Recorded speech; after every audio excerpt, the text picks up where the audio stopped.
So the next topic we are going to start is heat engine. And first of all definition की बात करें तो very easy definition है इसकी. A device by which we can convert heat into mechanical work is called a heat engine. किसी भी heat को अगर हम उसके मैकेनिकल वर्क के अंदर कन्वर्ट कर सकें तो वो क्या चीज है, एक हीट इंजन है. फॉर एग्जांपल नॉर्मल बाइक्स या कार्स की बात करें तो वो किसके ऊपर चलता है, हीट इंजन के ऊपर चलता है. फॉर एग्जांपल उसके अंदर जो गैस होती है या जो भी लिक्विड होता है वो जब बर्न करता है तो वो क्या होता है, हीट अप होता है. फिर उस हीट को यूटिलाइज करते हैं हम उस पिस्टन को मूव कराने में. वो एक तरह का मैकेनिकल वर्क होता है, मैकेनिकल वर्क होता है. और वो मैकेनिकल वर्क जो है हमारे जो व्हील है उसको रोटेट करवाता है. तो ये क्या है, एक any engine which can convert heat into a mechanical work is called a heat engine. So the next topic is a Carnot engine. So Carnot engine में basically सेम है, हीट इंजन की तरह ही है, बट इसके अंदर जो process है वो 4 साइकिल्स के अंदर डिवाइडेड होता है. 4 साइकिल्स के अंदर और 4 different type of structures present होती है इसके अंदर. तो सबसे पहली स्ट्रक्चर के बारे में बात करें, फिर उसके बाद हम बात करेंगे इसके अंदर जो साइकिल्स होते हैं वो कौन कौन सी साइकिल्स होती है और हम इसे कैसे लर्न कर सकते हैं. तो सबसे पहले हम इसके अंदर जो कंपोनेंट्स है उसके बारे में बात करें तो components of a Carnot engine is first is a source. First is a source. Second is a sink. Third is a working substance.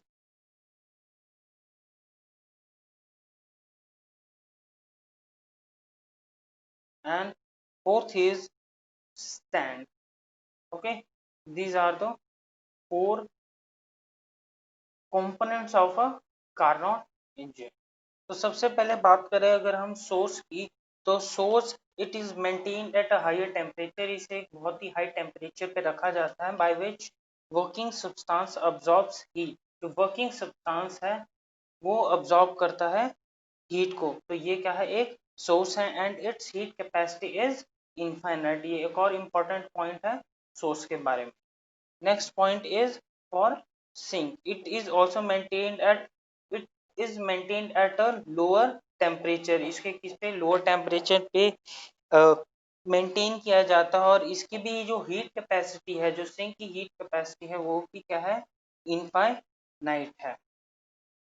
Next point is a working substance. Working substance की बात करें तो any ideal gas can be used as a working substance. कोई भी ideal gas जो है हम उसको यूज कर सकते हैं एक वर्किंग सब्सटेंस में. आइडियल ही क्यों, क्योंकि ideal gas generally non reactive होती है एट एनी सिनेरियो. किसी भी सिनेरियो के अंदर, किसी भी कंडीशन के अंदर जो जो आइडियल गैसेस होती हैं या जो gases normally ideal behaviour show करती है. फॉर एग्जांपल हम हीलियम ले लें या कोई भी इनर्ट गैस ले लें या कोई भी अदर गैस ले लें जो कि इनर्ट रहती है, तो वो टेक्निकली क्या है, एक उसको हम वर्किंग सब्सटेंस की तरह यूज कर सकते हैं. And it is filled into any cylinder with a non-conducting wall but conducting base and one piston is connected to this cylinder. तो ये कुछ टेक्निकल टर्म्स होगी कि सिलेंडर जो है नॉन कंडक्टिंग होना चाहिए, वॉल्स बट कंडक्टिंग बेस होना चाहिए. तो आप इसको नोट डाउन कर सकते हो साथ के साथ जैसे ही मैंने बोला था. सिमिलरली स्टैंड की बात करें तो very easy. It is made up of insulator material on which working substance is placed. Very easy. Next हम बात करेंगे इसके डायग्राम की. Next is diagram. तो यहाँ हमारा डायग्राम कुछ इस तरह से बनेगा कि डायग्राम ये है हमारा सोर्स जिसका टेम्परेचर टेक्निकली हमने बताया था it is maintained at a higher temperature. ये हमारा सिंक है. टेक्निकली ये कह सकते हैं सिंक मतलब जो हीट को अब्जॉर्ब कर सके, इसकी भी हीट कैपेसिटी इनफाइनाइट, सोर्स की भी हीट कैपेसिटी इनफाइनाइट. और ये है हमारा क्या, एक सिलेंड्रिकल या वर्किंग सिस्टम कह सकते हैं. इसके अंदर क्या है, एक वर्किंग सब्सटेंस है जो कि एक गैसेस फॉर्म के अंदर है. ये पिस्टन लगा हुआ इसके अपर सरफेस के ऊपर. Next topic is working. हम पढ़ेंगे नेक्स्ट इज वर्किंग कि किस तरह से एक कार्नोट इंजन वर्क करता है थ्योरेटिकली. तो इस पॉइंट को याद रखें कि इसकी वर्किंग जो है वो 4 स्टेप के ऊपर बेस्ड है। It is based on 4 steps. सबसे पहला स्टेप है इसके अंदर isothermal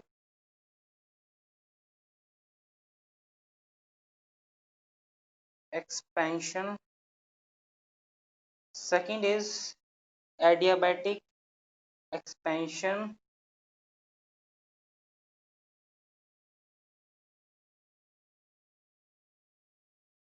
Third is isothermal compression.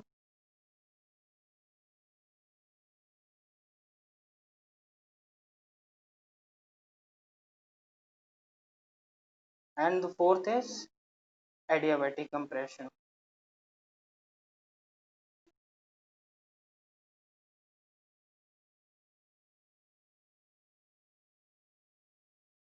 So इन सभी स्टेप्स को, इन सभी isothermal expansion, adiabatic expansion, isothermal compression and adiabatic compression, इन सबको ब्रीफली हम डिस्कस करेंगे नेक्स्ट स्टेप के अंदर।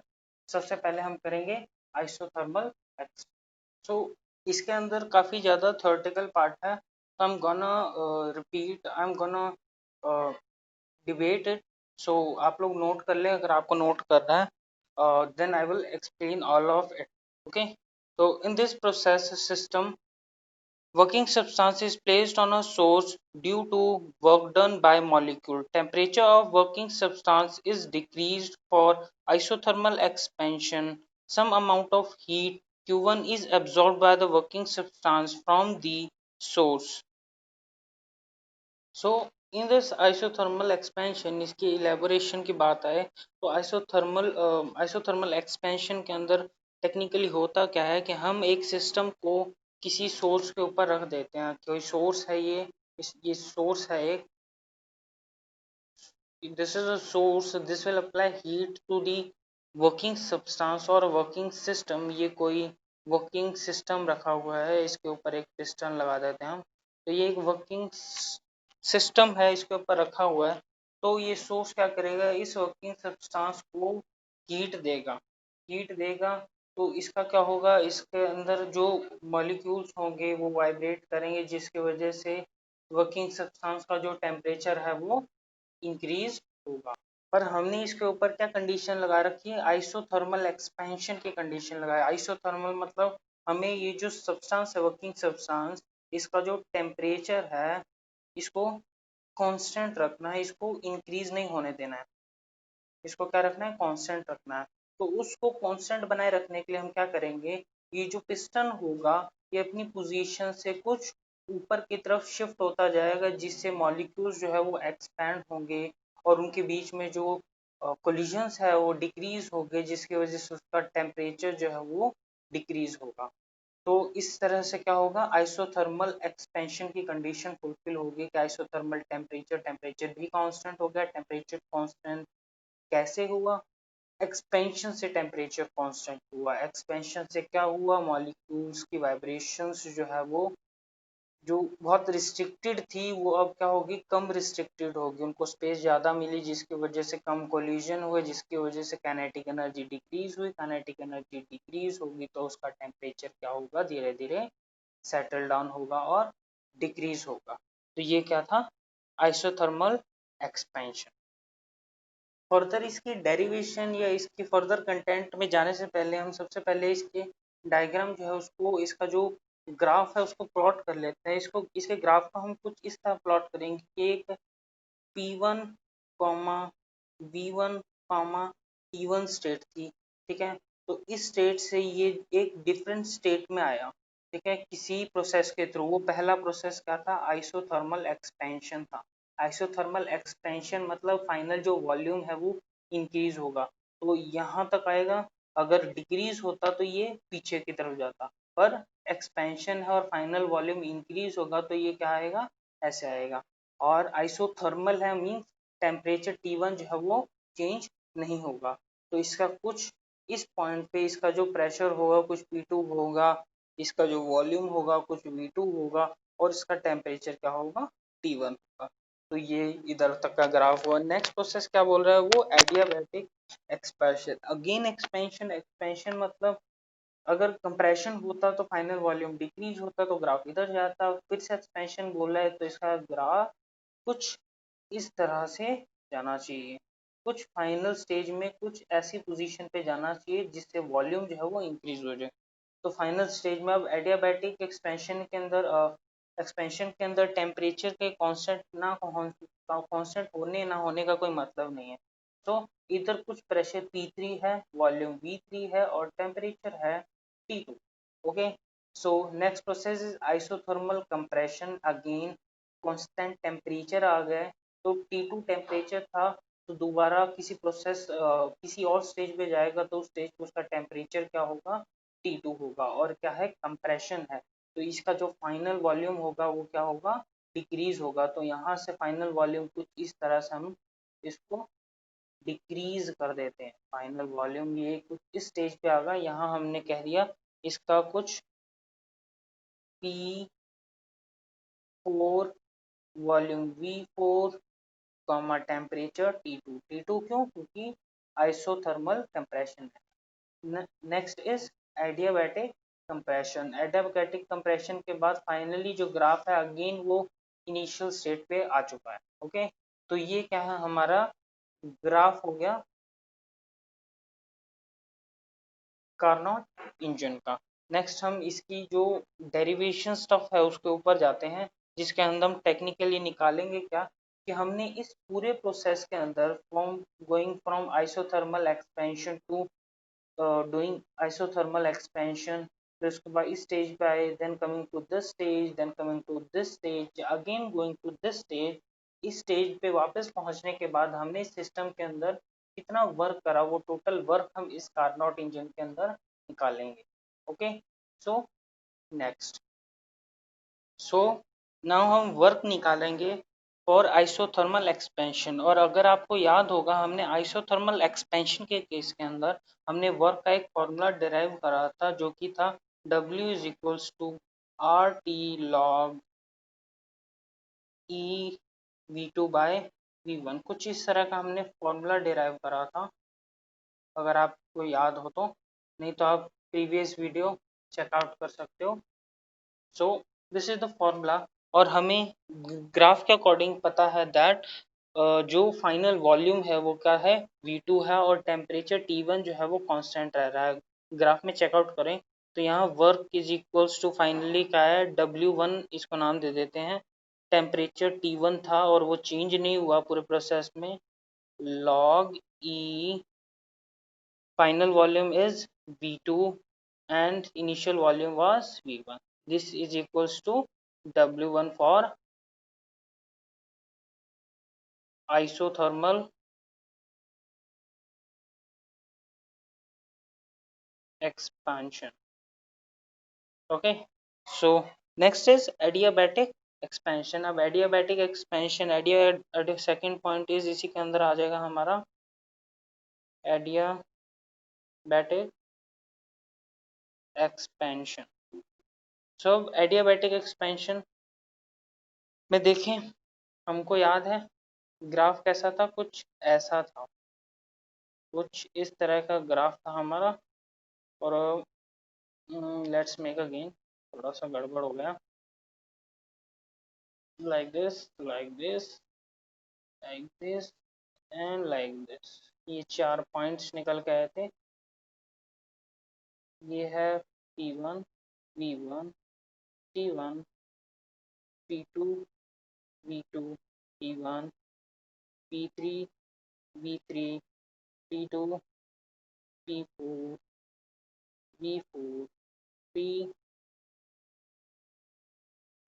ओके, आइसोथर्मल था। तो इस केस में देखें ये वाले प्रोसेस की बात कर रहे हैं हम, तो एडियाबैटिक प्रोसेस के लिए हमने नॉर्मल एडियाबैटिक के लिए वर्क निकाला था W equals to R upon में 1 minus gamma T2 final temperature minus initial temperature. तो यहाँ वर्क W2 किसके बराबर होगा, फाइनल टेम्परेचर T2 था, इनिशियल टेम्परेचर T1 था, ये वाला एडियाबैटिक प्रोसेस है। तो T2 minus T1 R upon में 1 माइनस गामा, ये क्या आ गया, एडियाबैटिक प्रोसेस के लिए वर्क आ गया। तो इसके लिए थ्योरी भी थोड़ी सी लिख सकते हैं, for example In this process, working substance is placed on a stand and gas is expanded from one state P2 V2 T1 to state P3 V3 T2.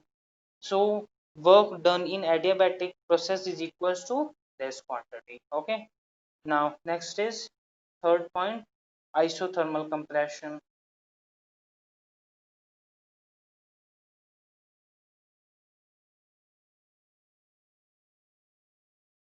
Isothermal compression, अब इसके अंदर कंप्रेशन वही volume decrease हो रहा है, isothermal है means constant temperature. Isothermal process के लिए हमने वर्क का फॉर्मूला क्या लिखा था, same above one.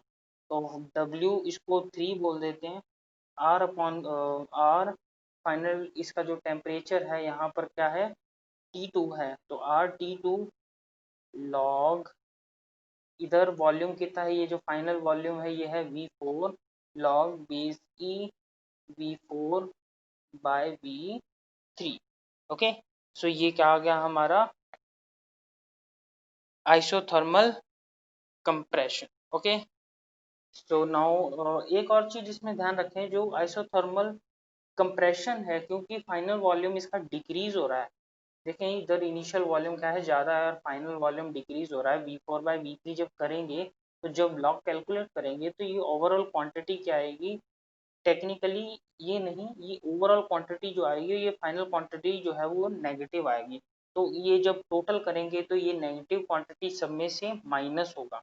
Okay, so next is adiabatic compression. Next is fourth is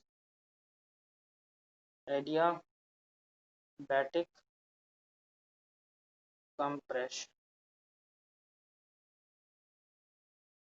Adiabatic compression, this portion is of adiabatic compression और compression adiabatic process के लिए वर्क का फॉर्मूला W4 से डिनोट कर देते हैं, R अपॉन में 1 minus gamma, as it is final temperature is T1, final temperature is T1 minus initial temperature is T2।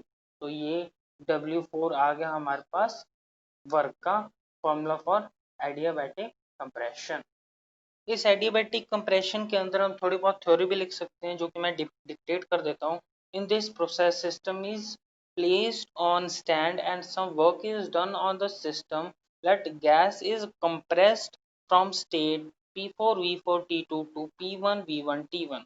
So the work done in this process W4 is equals to R upon में 1 minus gamma T1 minus T2। Okay, so इसको further solve करने के लिए अपने क्या करते हैं, इसको T2 माइनस T1 में कन्वर्ट कर देते हैं, तो माइनस कॉमन आ जाएगा, 1 minus gamma T2 minus T1। Okay, so अब इसका कैलकुलेट क्या करेंगे, हम नेट वर्क कैलकुलेट करेंगे सभी प्रोसेसेस के अंदर जो हमने वर्क निकाला, मींस नेट वर्क, सॉरी ये पेज थोड़ा सा नीचे रह गया, let me change it. Okay, so net work done is equals to W, which is equals to W1 plus W2 plus W3 plus W4। ये क्या हो गया, नेटवर्क डन के बराबर हुआ। और W1 की वैल्यू कितनी है, W1 की वैल्यू ऊपर से पुट करेंगे हम, अब हमने जो निकाली थी RT1 log E V2 by V1 log, next is W2 की वैल्यू है R अपॉन में 1 minus gamma T2 minus T1 plus W3 की वैल्यू है हमारे पास RT2 log base E V4 by V3 plus next is minus का R 1 minus gamma T2 minus T1। So next इसके अंदर अब अगर अपने ध्यान से देखेंगे तो यहाँ पर हमें ये दोनों चीज़ें कटती हुई नजर आ रही है, तो हमारे पास जो वर्क आ गया वो वर्क है वो किसके बराबर है, W1 प्लस W2। अगर W2 हम W2 इज ग्रेटर देन 0 बोलें तो वो हम क्या लिख सकते हैं, इसको W1 minus W2 which is equals to W, और यहाँ W को हम लिख सकते हैं क्या, Q1 minus Q2। Okay, so this is work done by the system, ये टोटल वर्क डन हो गया सिस्टम का which is equal to W1 minus W2, या हम थर्ड प्रोसेस और फोर्थ प्रोसेस का जो माइनस है, फर्स्ट प्रोसेस और थर्ड प्रोसेस का जो नेगेट है, माइनस करेंगे उन प्रोसेसेस को, तो जो हमारे पास निकलेगा वो क्वांटिटी होगा work of a Carnot engine. So next is efficiency of a Carnot engine. बहुत इजी डेफिनेशन, बहुत इजी है, मैं डिक्टेट कर दूंगा उसे। Efficiency of a Carnot engine, उसको नीटा से डिनोट करते हैं और उसका फॉर्मूला है eta is equals to Q1 minus Q2 by Q1। Okay, this is the formula for efficiency. और इसके अंदर हम बात करें डेफिनेशन की, so efficiency of a Carnot engine is equals to the ratio of work done by engine to the heat absorb by the system. ठीक है, तो एफिशिएंसी किसके बराबर है, कार्नोट इंजन की is equals to work done by the engine, engine ने कितना work करा उस सिस्टम के ऊपर, और अपॉन में हमने उसको कितना हीट प्रोवाइड कर रहा था वो वर्क करने के लिए, वो कितना मैक्सिमम आउटपुट निकाल पाया उस हीट का, ये क्या होता है उसका हीट इंजन का एफिशिएंसी। तो फाइनली हमारा यहाँ पर एक और टॉपिक कंप्लीट होता है। अगर आपको ये वीडियो पसंद आई हो तो प्लीज़ लाइक शेयर और सब्सक्राइब करें हमारे चैनल को फर्दर अपडेट्स के लिए। और कुछ कोई भी डाउट हो तो कमेंट सेक्शन में यू कैन राइट एनीथिंग, और मस्ट कि आप अपना नाम लिखें, अपना नाम जो है वो कमेंट सेक्शन में कमेंट करें ताकि मुझे पता लगे कि आपने वीडियो देखी। तो थैंक